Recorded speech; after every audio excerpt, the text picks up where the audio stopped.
Hindi AI ang papalit sa mga leader. Ang mawawala yung mga leader na walang prinsipyo. Papunta na tayo sa panahon na kayang magdesisyon ng AI ng mas mabilis kaysa tao. Kaya nitong intindihin ang data, behavior, pera, galaw ng sistema. Pero simple lang yung tanong. Sino ang humahawak ng AI? Kung mali ang prinsipyo ng leader, lalong bibilis ang mali. Kaya hindi sapat ang pagiging matalino sa AI era. Ang tunay na advantage ngayon, paninindigan.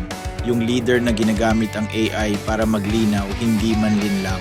Para bumuo ng sistema, hindi shortcut. Para maglingkod, hindi mag-control. AI doesn't need louder leaders. It needs grounded ones. Kung naniniwala ka na ang leadership ay dapat prinsipyo muna bago kapangyarihan at ang AI ay tool, hindi kapalit ng konsensya, comment principle now.